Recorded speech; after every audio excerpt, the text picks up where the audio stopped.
Hello again.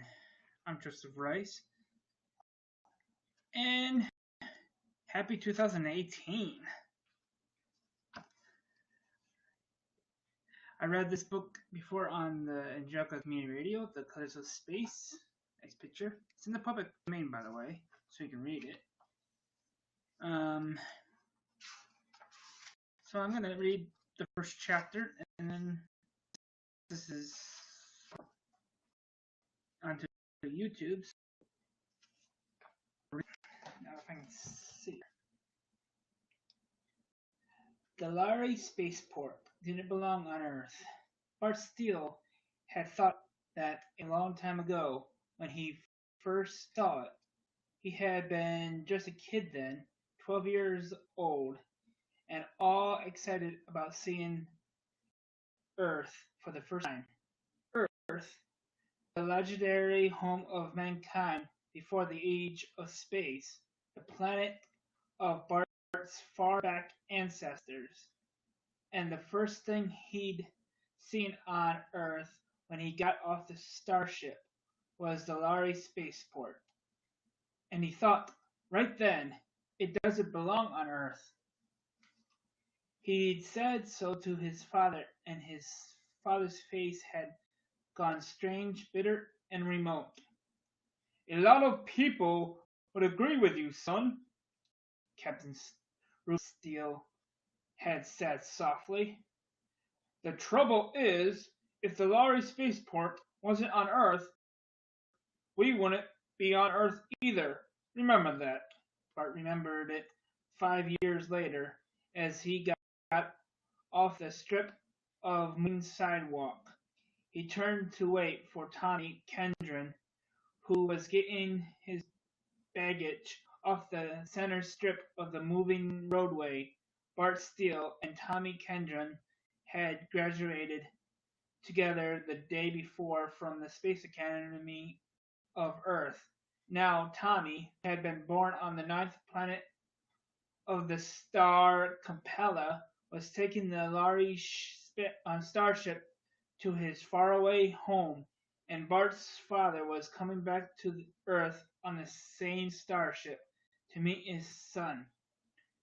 5 years, Bart thought. That's a long time. I wonder if Dad would know me. Let me give you a hand with that stuff, Tommy. I can manage, Tommy chuckled. Having the plastic cases. They don't allow you baggage weight on the lorry ship. Certainly not more than I can handle. Two lads stood in front of the spaceport gate for a minute.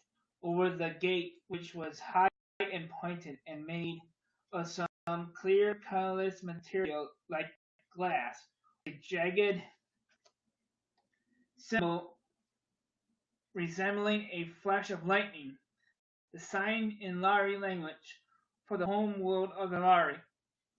They walked through the pointed glass gate and stood for a moment by mutual consent, looking down over the vast expanse of the Lowry spaceport.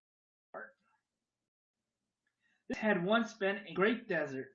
Now it was all floored in with some strange substance that was neither glass, metal, nor concrete. It looked like gleaming crystal, though it felt soft underfoot, and in the glare of the noonday sun, it gave back the glare in a million rainbow flashes. Tommy put his hands up to his eyes to shield them. The Lowry must have funny eyes if they can stand all this glare.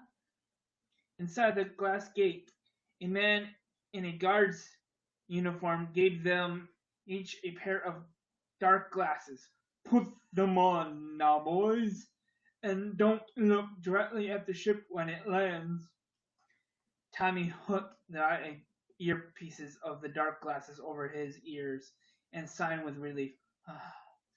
Bart frowned, but finally put them on. Bart's mother had been a Mentorian from the planet mentor of the star denim 100 times brighter than the sun. Bart had her eyes. Tarians popular on Earth, and Bart had learned to be quiet about his mother. Through the dark lenses, the glare was only a pale gleam. Far out in the very center of the spaceport, a high, clear glass scraper arose, catching the sunlight in a million colors. Around the building, small copters and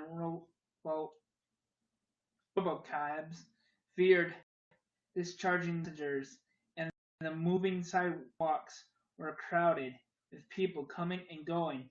Here and there in the crowd, standing out because of their height and the silvery metallic cloaks they wore, were the strange tall figures of the lottery.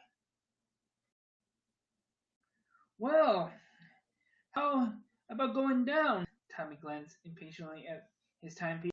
Less than a half an hour before the starship touches down. All right, we can get a sidewalk over here. Bart eyes from the fascinating spectacle and followed Tommy, stepping onto one of the sidewalks. It bore them down a long, sloping ramp toward the floor of the spaceport, then sped toward the glass skyscraper, came to the rest at the wide pointing doors, depositing them in the midst of the crowd. The jagged lightning flash was there over the doors of the building, and the words, "Here by the grace of Larry is the doorway to all the stars," Bart remembered as if it were yesterday. He and his father had first passed through this doorway, and his father, looking up, had said under his breath, "Not for always, son.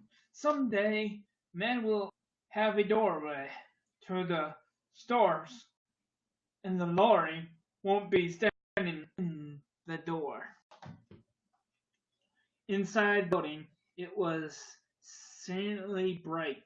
The high open rotunda was filled with immense mirrors and glass ramps, running up and down moving staircases, confusing signs, and flashing lights on tall, oddly shaped pillars. The place was crowded with men from all over the planet, but the dark glasses they all wore gave them a strange sort of family resemblance. Tommy said, "I better check my reservations." Bart nodded. "Meet you on the upper level later," he said, and got on a moving staircase that soared slowly upward, past level after level, toward the information desk located on the topmost mezzanine. The staircase moved slowly, and Bart had plenty of time to see everything.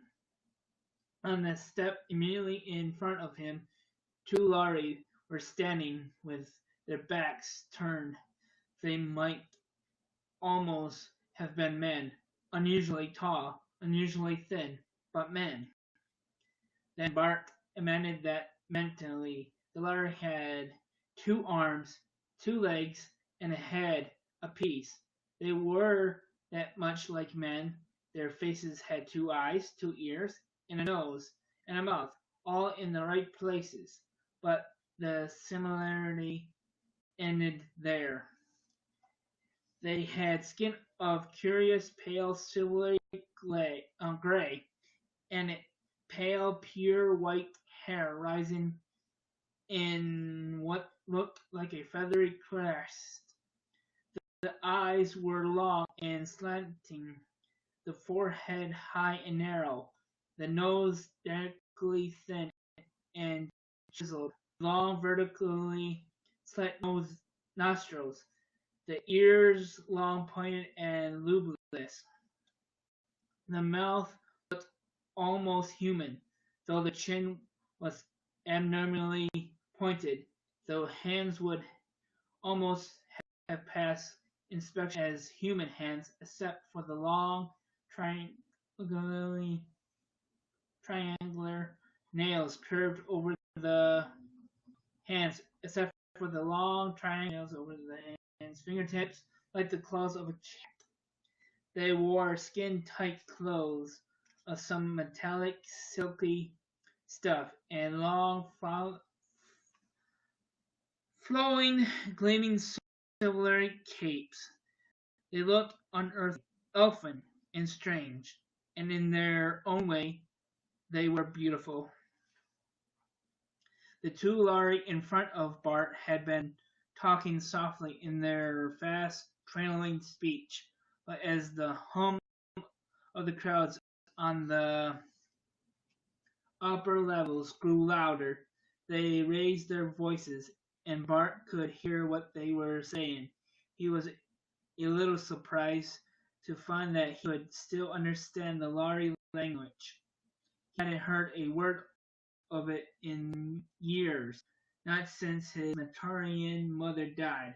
The Lhari would never guess that he could understand their speech. Not one human in a million could speak or understand a dozen words of Lhari except the Matarians. Do you really think that human, first Lhari spoke the word as if it were a filthy insult, will have the temerity to come in by the ship? No reasoning being can tell what humans would do, said the second Lhari. But then no reasonable being tell what our own port authorities would do either. If the message had only reached us sooner, it would have been easier. Now I suppose it will have to clear through a dozen officials and dozen different kinds of formalities. The younger Lhari sounded angry. And we have only a description. No name, nothing. How do they expect us to do anything under those conditions? What I can't understand is how it had ever happened, or how the man managed to get away. What worries me is the possibility that he may have communicated with others we don't know about. Those bungling fools who let the first man get away can't even be sure.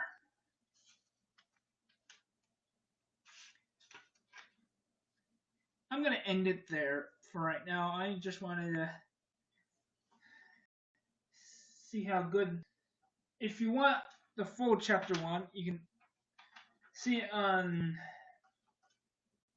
Livovox website, if I remember correctly. You can read it, I mean.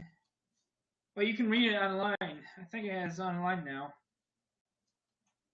Oh, actually, I don't know if it's in this book. It's The Colors of Space by Marilyn Zimmer Bradley. Okay, I guess if you want to see this show again later, again, it's on YouTube. Okay. See you later. Let's see. Okay.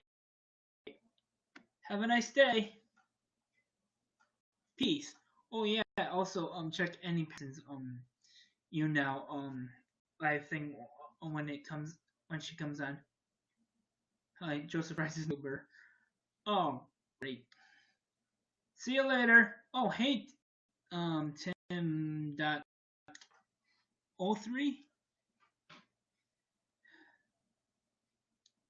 Anybody that's showing up, I'm gonna. So I just making a nice show to test this system out. Okay. It's been a while since I made a video for YouTube, so I wanted to do the live broadcast again. Maybe later on I might have better videos on YouTube. I don't know about this. Okay. Oh, 2 likes. Cool. At least I've been on here 15 minutes. If I'm not mistaken, that thing down below. See you later. Bye. Oh, by the way, you've been caught in the storm. This is Thunderhead Pictures. You've been caught in the storm. Oh, no.